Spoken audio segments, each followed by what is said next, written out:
네. 복음서 하고 있습니다. 지난주에 복음서 서러운 부분 했는데 기억은 안 나실 거예요. 그래서 따로 복습하는 시간 갖지 않고 제가 설교 중간중간에 언급이 될 수도 있으니 중간 그렇게 해서 복습을 하는 걸로 하고요. 시간이 없고 빨리 가겠습니다. 지금 굉장히 12시에 무조건 끝낼 겁니다. 시간이 없기 때문에 바로바로 가겠습니다. 우리 마가복음부터 오늘부터 3번에 걸쳐서 하려고 합니다. 2번만 하려고 했는데 너무나 2번만 끝내기에는 너무나 깊고 너무나 할 내용들이 많아서 3번 하려고 하고요. 사순절 기간에 참 읽기 매우 적합한 복음서입니다. 사순절 기간에 짧고 그다음에 심플하고 그다음에 읽어보시면 아시게 반복해서 읽으면 읽을수록 굉장히 깊은 복음서이고요. 제일 짧아요. 그래서 짧은데 그리고 이 사복음서 중에 많은 신학자들은 신학적인 깊이와 탄탄한 구성, 굉장히 치밀한 이런 신학적 논증을 나타낸 복음서로 어떤 복음서를 칠까요? 이 4복음서 중에 보통 요한복음을 많이 거론하는데 저는 마가복음이 요한복음 못지않게 신학적으로 굉장히 깊고 짧지만 굉장히 깊고 깊은 그 의미들이 있다라고 생각합니다. 제가 이거를 3번의 시간에 걸쳐서 다 나타낼 수 있을지 모르겠지만 가보겠습니다. 빠른 시간 안에 가야 됩니다. 자, 마가복음 우리 13장을 좀 먼저 보겠습니다. 마가복음 13장을 한번 볼게요. 제가 여기저기 넘길 텐데 여러분 따라오실 분 따라오시고 그냥 들으실 분은 못 들으시면 됩니다. 우리 마가복음 13장 1절 2절을 우리 한 번에 한 목소리로 같이 읽어보겠습니다. 시작. 성전에서 나갔을 때 제자 중 하나가 이르되 선생님이여 오소서 이 돌들이 어떠하며 이 건물들이 어떠하니까 예수께서 이르시되 내가 이 큰 건물들을 보느냐 돌 하나도 돌 위에 앉지 않고 다 무너뜨려지리라 하시니라. 아멘. 자, 이 부분은 예수님이 제자들을 데리고 이제 예루살렘 입성하신 후에 그 안에서 성전을 헤롯 성전입니다. 우리가 예루살렘 역사에서 성전이 3번 정도 지어지는데 첫 번째 솔로몬 성전, 그다음에 바벨론에 의해서 무너지고 나서 포로기 때 수르바벨 성전 2번째 지었죠. 근데 그리고 나서 이거는 헤롯 성전입니다. 헤롯이 지은 성전이에요. 굉장히 크게 지었고 굉장히 잘 지었어요. 그래서 헤롯 대왕은 이스라엘 백성들에게 그 점수를 따기 위해, 그다음에 효의적으로 통치하기 위해, 자신이 유리하게 통치하기 위해 본인은 유대인이 아니었거든요. 그렇기 때문에 굉장히 잘 보여야 되기 때문에 헤롯 성전을 굉장히 크게 지어줬어요. 지금 보고 있는 이 성전은 헤롯 성전이고요. 굉장히 그 스룹바벨 성전보다 더 넓고 화려하다고 합니다. 그래서 이제 제자들이 보십시오. 예수님, 저 성전 어떻습니까? 했더니 예수님께서 너 지금 저 건물 보고 있지? 저거 다 무너질 거야. 돌 위에 돌 하나도 남지 않고 무너질 거야. 라고 말씀하십니다. 이게 그래서 제자들이 놀랍니다. 그 뒤에 부분 안 읽겠지만 언제 이런 일이 일어나겠습니까? 하고 물어봐요. 이거를 많은 사람들이 무슨 최후의 심판 때, 재난 마지막 심판 때라고 생각을 하는데 이거는 곧 일어날 일이었어요. 자, 그래서 왜 이 뒤에 보면 전쟁 이야기를 하십니다. 너희들 곧 전쟁 소식이 일어날 건데 놀라지 마. 이런 일은 반드시 일어날 거야. 자, 만약에 전쟁이 일어나면 너네는 바로 산으로 도망가야 돼. 라고 말씀하세요. 이건 실질적인 지침이에요. 실질적으로 전쟁이 일어나고 전쟁이 일어나면 싸우지 말고 도망가야 돼. 산으로 도망가야 돼. 임산부들은 그때 참 불행할 거야. 라고 말씀도 하시고요. 하지만 그리고 너네들을 잡아다가 끌고 갈 거야. 그리고 재판에 넘길 거야.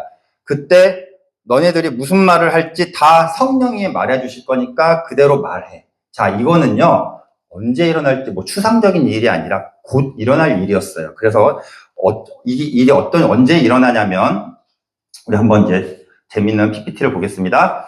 자, 이건 제가 타임라인을 대략적으로 해본 거예요. AD. 예수님 시대 AD가 AD BC 아시죠? AD는 이제 예수님 탄생 이후를 연도를 치는데 지금은 AD 2026이고요.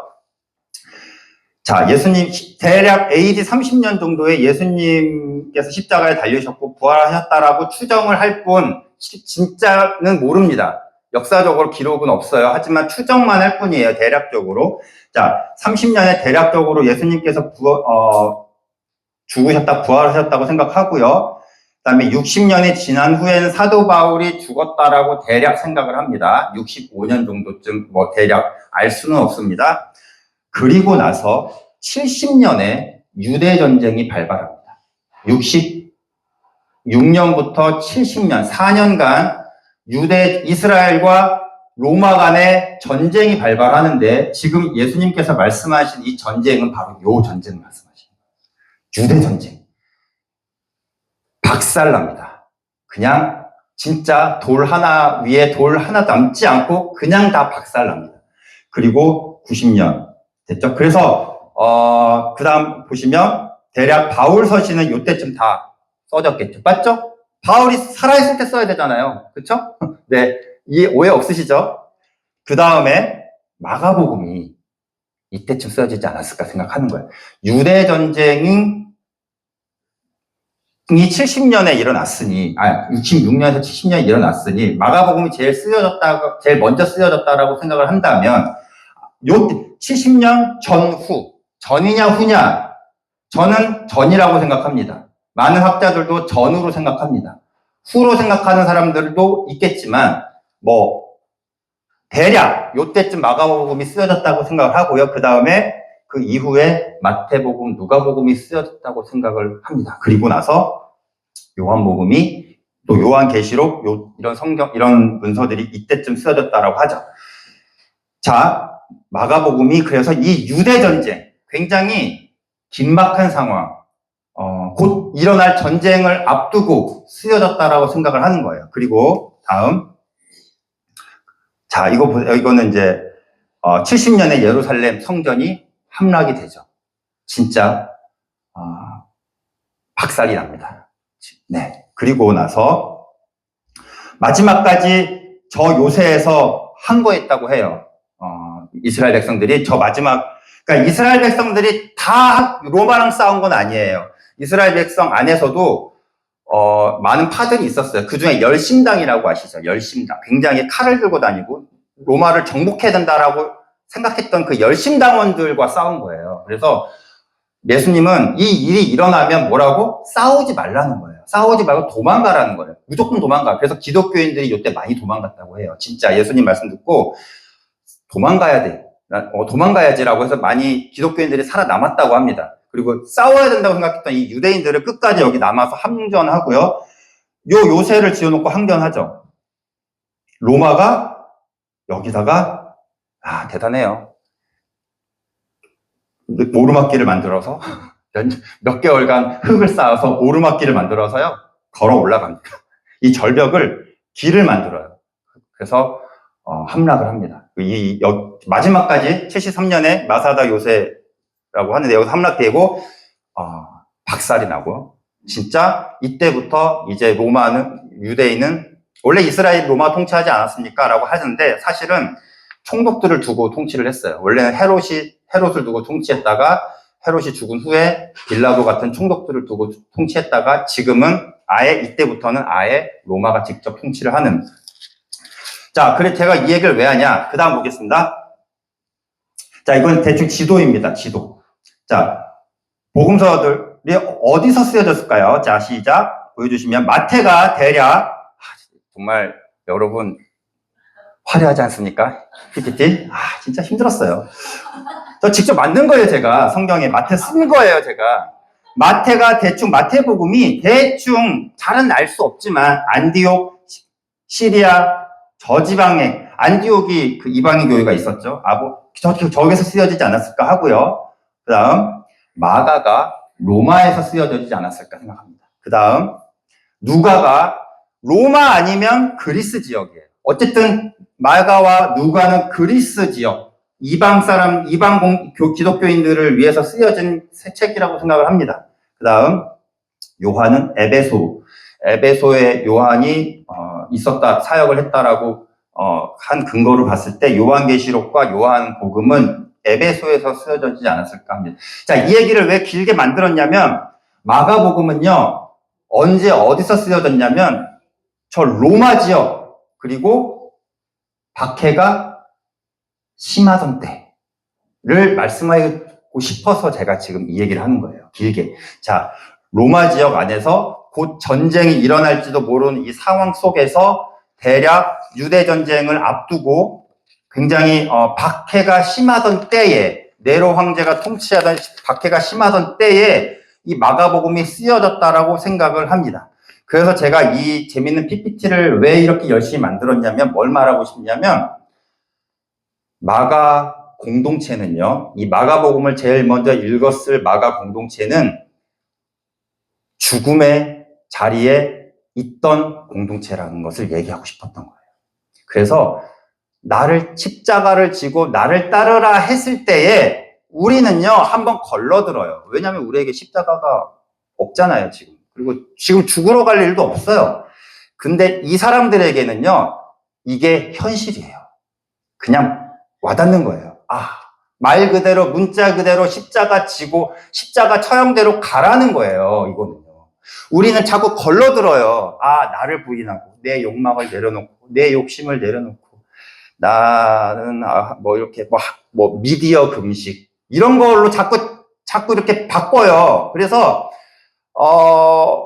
그래, 이 말씀은 이 말씀이겠지 하고는 우리가 자꾸 걸러들어요. 근데 마가복음을 읽은 마가 공동체는 아니에요. 진짜 문자 그대로 죽으라고 가는 거예요. 죽으라고 하는 거예요, 지금 이 이야기는요. 그래서, 어떻겠습니까? 굉장히 두려워하는 공동체예요. 두려움에 떨고 있는 공동체에게 마가가 지금 쓰고 있는 거예요. 마가복음을. 자, 따라오실 부분 따라오시는데 제가 그냥 읽겠습니다. 4장 41절에 보시면 폭풍우를 만나요. 여기 보면 두려워하는 공동체들이 제자들이 나오는지 보세요. 4장 41절 보면 폭풍을 만납니다. 폭풍을 잔잔하게 하시죠. 그리고 나서 예수님이 41절에 이렇게 얘기해요. 그들은 큰 두려움에 사로잡혀서 서로 말했다. 이분이 누구이시기에 바람과 바다까지도 그에 복종하시니. 그들은 큰 두려움에 사로잡혀서 말했다요. 이 제자들이 여기서 큰 두려움에 사로잡혀서 도대체 이분이 누구이시기에 바다와 바람도 잠잠하게 하는가 했지만 지금 여기 두려워하고 있는 거는 지금 공동체 자신들이에요. 이게 공동체, 이 마가 교회의 마음 심정이에요, 지금. 그리고 또 두려워하는 마음이 되게 많이 나오는데요. 6장 50절 가시면 바다 위를 걸어가고 있는 예수님을 보고 제자들이 놀라고 두려워합니다. 그래서 예수님이 이렇게 말씀하시죠. 6장 50절 가시면 나다, 두려워하지 말아라. 이거 제자들에게 하는 말이지만 지금 이 책을 읽고 있는 마가 공동체들은 자신들에게 하는 말로 들리는 거예요. 나다, 두려워하지 마라. 지금 십자가의 길을 가야 하는 이 마가 공동체들은 이 말씀을 자신들에게 지금 받고 있어요. 두려워하지 마라. 지금 두려워하고 있거든요. 마가 그 공동체가. 그리고 9장 32절 가시면 예수님이 이렇게 말씀하십니다. 나는 사람들 손에 넘어가 죽을 것이고 사흘 만에 다시 살아날 거야 라고 말하니까 제자들이 뭐래요? 9장 32절 가시면 제자들은 그 말씀을 깨닫지 못하였고 예수께 묻기조차 두려워하였다. 네, 이게 공동체의 심정이에요. 지금. 묻기조차 두렵대요. 이 말씀. 자, 그리고 맨 마지막 16장 8절 가시면 여자들이 예수님 무덤 앞에 갑니다. 그리고 시신이 사라져 있어요. 그래서 그 천사가 나타나죠. 그래서 예수님은 살아나셨소. 살아나셨고 갈릴리로 가실 것이니 너희들은 거기 가서 그를 볼 것이라고 하시오라고 제자들한테 가서 말을 전하라고 하니까 여자들이 벌벌벌벌 떨면서 넋을 잃고 있었고요. 그들은 무서워서 아무에게도 아무 말도 못했다. 두렵게 다음 시간에도 하겠지만 마가복음의 끝이 여기 6장 8절입니다. 그 뒷부분은요, 나중에 붙인 이야기예요. 진짜 마가가 쓴 부분은 6장 8절까지입니다. 이건 다음에 하겠습니다. 자, 마가복음은 두려워하면서 끝나요. 이게 지금 공동체의 상황을 얘기하고 있는 거고 공동체의 심정을 얘기하고 있는 거예요. 그래서 우리가 지금 죽음을 앞두고 있는 공동체의 심정으로 읽지 않으면 마가복음은 전혀 우리에게 다가오지 않아요. 목사님들도 잘 설교를 못해요. 자꾸 바꿔서 말할 수밖에 없어요. 자, 예수님이 곧 체포당해서 신문 받으시죠. 그게 곧 공동체가 겪을 일이에요. 너 그리스도인이지? 그리스도인이지? 신문 받아요. 예수님 뺨 맞고 침뱉음 받죠? 그게 지금 곧 공동체가 당할 일이래요. 자기 일이 아니에요. 이게 남의 일이 아니에요. 지금 이거 읽고 예수님이 옛날에 이랬었다라고 지금 이렇게 회상하는 그런 옛날 이야기가 아니고 이게 지금 자신들에게 닥칠 일이라고요. 예수님이 체포당하고 신문당하는 일이. 그리고 베드로가 부인하죠. 3번 부인하죠. 곧 자신들에게 닥칠 일일지도 모르는 일이에요. 이게. 나 몰라 그리스도인 아니에요 라고 말할지도 몰래 자신에게 일어날 일. 야, 사도 베드로도 이랬었어. 참. 이렇게 옛날 이야기를 듣고 읽을 심정이 아니라니까요. 자신들에게 닥칠 일이라고 얘기해요. 이것이 공동체가 실제로 겪을 미래이기 때문에 이 심정으로 이거를 읽고 그 다음에 예수님이 당하실 일이 곧 우리에게 일이고 예수님과 자신들을 이렇게 동일시하면서 읽고 있어요. 지금 공동체는. 우리도 이렇게 읽지 않으면 마가복음이 잘 오지 않습니다. 볼까요? 제일 설교하기 어려운 부분 중에 하나가 뭐냐면요. 우리 마가복음 10장 17절 보겠습니다. 이 부분 참 설교하기 힘들어요. 목사님들께서도 잘 설교 안 하시는 부분이기도 하고요. 부자 청년이 나옵니다. 부자 청년이 마가복음 10장 17절에 등장하는데요. 한 사람이, 부자 청년이 물어봐요, 예수님한테. 영원한 생명을 얻으려면 무엇을 해야 됩니까? 그리고 나서, 너 계명 지켰냐? 계명 알고 있잖아. 네. 살인하지 마라, 간음하지 말라, 도둑질하지 말라. 이거 다 알잖아. 저 이거 어렸을 때 다 지켰습니다. 더 뭐 해야 됩니까? 했더니 예수님께서 한심하게 생각하지 않아요. 사랑스럽게 생각하세요. 아주 다른 일이에요. 부자 청년은 칭찬받아 마땅한 청년이에요, 여러분. 보세요. 21절 보시면 그를 사랑스럽게 여기셨다라고 나와요. 여러분 성경 제가 지금 3번역을 보고 있는데 굉장히 예수님께서는 이 청년을 보고 그 율법 지켰다고 지금 나한테 뭐라고 지금 자랑하는 거야? 라고 생각하지 않으시고 아주 사랑스럽게 여기셨대요. 잘했다는 뜻이에요. 그러나 너에게 한 가지 부족한 게 있다. 뭐냐면 너가 가진 것을 다 팔아서 가난한 사람들에게 주고 그다음에 나를 따라라. 이게 한 가지 부족하다. 자,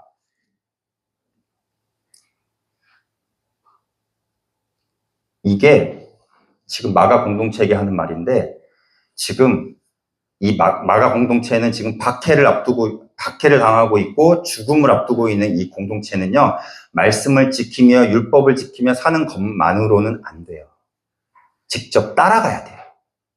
이게 중요한 겁니다. 율법을 지키는 게 나쁜 게 아니고 그것도 해야 되지만 지금 이 세대들 상황은 지금 이걸로는 안 되는 거예요. 따라가야 돼요. 왜냐하면 그 바로 뒤에 어떤 이야기가 나오냐면 눈먼 거지 바디메오가 나오는데 바디메오가 눈먼 상태에서 예수님을 막 주님 막 불러요. 예수님께서 내가 너한테 날 불러요. 와라. 그랬더니 얘가 뭐 하냐면 겉옷을 버리고 예수님만 앞에 가요. 자신이 가지고 있는 게 뭐예요? 겉옷. 그거 다 버리고 예수님한테 가요. 뭘 원해? 보기를 원합니다. 눈 떠라. 그리고 뜨고요. 거지는 예수님을 따라갔다라고 나옵니다. 자, 부자 청년은 재물도 많고 율법도 다 지켰는데 한 가지 예수님을 따라가될지 말아야 될지를 고민했어요. 주저주저해요. 마가복음에 읽고 있는 마가 공동체가 지금 이 상태예요. 따라가야 될지 말아야 될지. 어디로요? 죽음의 길로. 따라가야 될지 말아야 될지 고민한단 말이에요. 바디메오는 겉옷을 버리고 따라가요.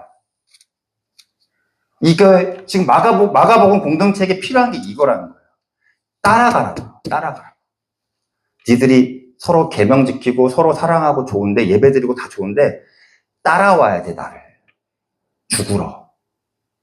죽으라는 거예요, 여러분. 되게 마가복음 직선적입니다. 굉장히 직선적이고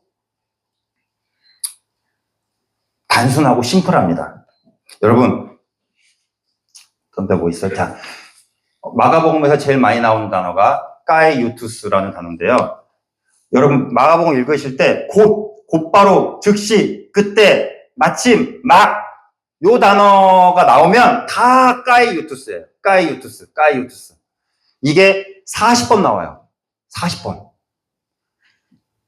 마가복음 문장은 거칠고 단순하고 직선적이에요. 누가복음은 이거에 비해 굉장히 부연 설명이 많고 굉장히 자세하고 친절해요. 누가복음은요. 여기는 심판 이야기, 광야에서 시험 받은 이야기도요, 그냥 시험 받았다 끝이에요. 거기는 마태, 누가는 뭘 받았는지 다 나오잖아요. 누가는 없어요. 마가는 없어요. 심플해. 예수님 출생 이야기도 없어요. 지금 그럴 시간이 없어요, 지금. 마가복음은요, 그렇게 자세하게 이야기할 시간이 없어요. 지금 봐봐요. 시간이 없어 보여요. 보면, 곧 그물을 버리고, 제자들을 부를 때, 날 따르라 했을 때, 제자들이 곧 그물을 버리고 예수를 따라갔다. 까이유투스. 그 다음에, 예수님이 곧바로 그들을 부르셨다. 까이유투스. 그 다음에, 곧바로 회당에 들어가서 가르쳤다. 곧 제자들을 재촉해 배를 태워. 이게 제가 이것만 썼지만 40번 나와요. 40번. 엄청나게 많이. 지금 마가에게는요, 고민할 시간이 없어요. 지금 굉장히 급해요. 가야 돼요. 빨리 갈 길이 많아요. 계속 가요, 가. 그 다음에 어디로 가셨다. 그 다음에 막 누구를 만났는데, 그 다음 막 계속 가요. 쉴 수 없이 가요. 지금 부자 청년처럼 고민하고 있을 시간이 없는 거예요. 바디메오처럼 버리고 따라가야 되는 거예요, 지금. 이게 마가 공동체가 서해 있는 현실이에요. 그리고 마가 공동체가 하고 있는 말이에요.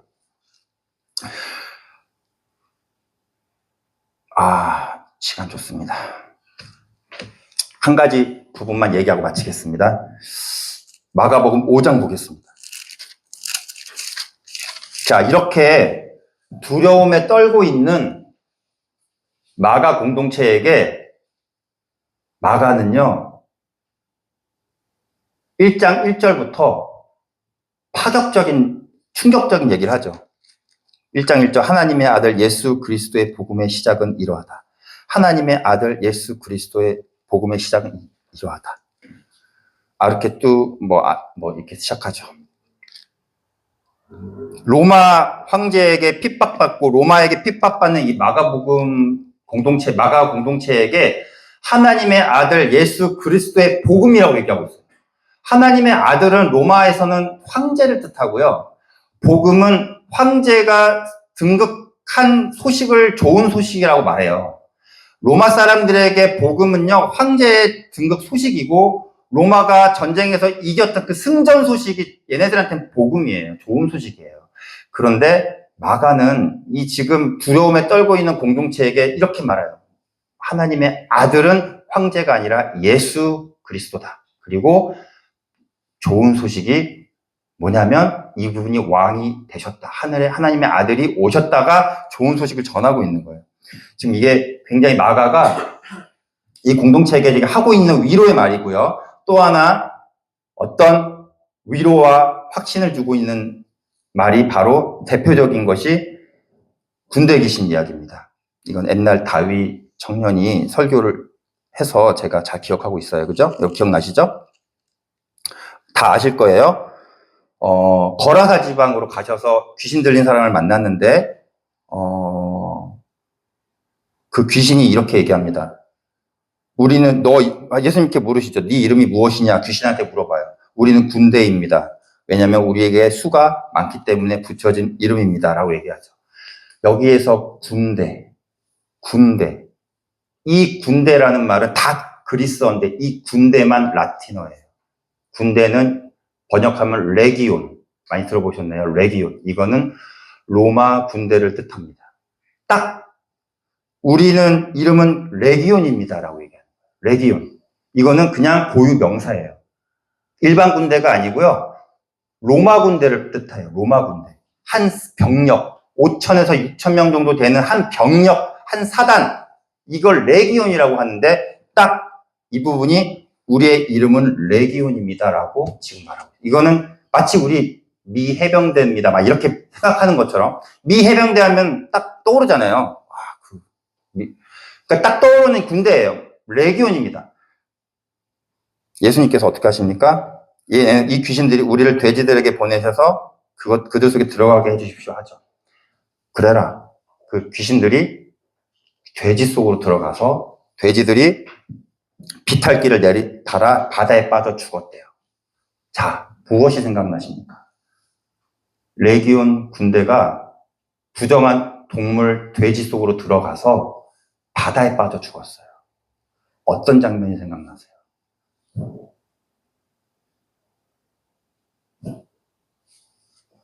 좀 쉬겠습니다. 다시 좀 쉽게 설명할게요. 외국 군대겠죠. 외국 군대가 바다에 빠진 사건. 출애굽할 때 이집트 군대가, 그죠? 홍해 바다를 건너고 있는 이스라엘 백성들 뒤쫓아왔을 때 바다가 다 건너고 물 잠겨서 빠졌죠. 이거는 이스라엘 백성 역사에서 굉장히 큰 사건이에요. 그래서 미리암도 이걸 노래를 불렀고 우리 부르잖아요. 말과 적군을 이겼네 찬양하잖아요. 그죠? 이게 이 사건을 얘기하는 거예요. 이거는 이스라엘 백성들에게는 굉장히 큰 하나님이 큰 일을 행하신다라는 우리와 함께 하신다라는 굉장히 큰 사건, 증거이고 큰 사건인데 이거가 장면이 떠오르게 하는 거예요. 지금 마가는요, 로마 군대가 이집트 군대를 그렇게 바다에 빠뜨린 하나님께서 로마 군대 역시 바다에 빠뜨리게 하시고 너희들 구원하실 것이다라는 거를 지금 이 군대 귀신을 통해서 말해주고 있어요. 이거는 마가가 의도적으로 이렇게 얘기하고, 이거는 마가복음 공동체에게 전달하는 승리의 메시지, 위로의 메시지입니다. 하지만 다른 길은 없어요. 다음 시간에 얘기하겠지만 다른 길은 없어요. 그냥 가야 돼요. 그리고 죽어야 돼요. 이게 명확한 메시지. 굉장히 어려운 메시지예요. 우리가 다른 길은 없어요? 뭐 어떻게 꼭 죽어야 돼요? 그냥 이렇게 군대 그냥 이렇게 해주시면 안 돼요? 아니, 다른 길은 없어. 예수를 따라가야 돼. 그리고 예수님처럼 신문받고 조롱당하고 죽어야 돼. 이게 너희들이 승리할 수 있는 길이야 라고 지금 죽음의 자리에서 벌벌벌 떨고 있고 두려움에 사로잡혀 있는 마가 공동체에게 하고 있는 말입니다. 여기까지 하겠습니다. 뒷부분을 굉장히 설교를 써놓고 나서 잘랐습니다. 그리고 목사님께 처음이에요. 2주 연속 하겠다고 한 거는. 다음 주에 제가 뒷부분 하겠습니다. 여러분, 사순절 기간에 마가복음 이렇게 한번 읽어보세요. 진짜 100번 넘게 읽은 것 같은데, 읽으면 읽을수록 굉장히 비밀이 하나씩 나타나는 것 같습니다. 여기에 또 하나 비밀이라는 게 또 하나의 주제긴 한데, 여기 제자들이, 예수님 말씀하시면 사람들이 다 몰라요. 못 알아들어요. 근데 그리고 나서 제자들에게만 따로 설명을 해주는 방법이 있어요. 그 말씀 저에게 다시, 아까 말씀하신 거 다시 좀 설명해 주시면 안 될까요? 제자들이 다시 물어보는데, 다시 설명하는데, 마치 읽으면 읽을수록 비밀이 자꾸 저에게 막 나타나는 것처럼 새롭게 깨닫는 역사가 여러분들에게 있을 것입니다. 사순절에 이렇게 읽으시면서, 우리가 마가복음을 한번 이렇게 읽으시면 새로워질 것 같고요. 사순절 기간에 진짜 십자가의 길을 가야 하는 이 마가 공동체의 심정으로 마가복음을 읽어보시기 바랍니다. 네, 기도하겠습니다.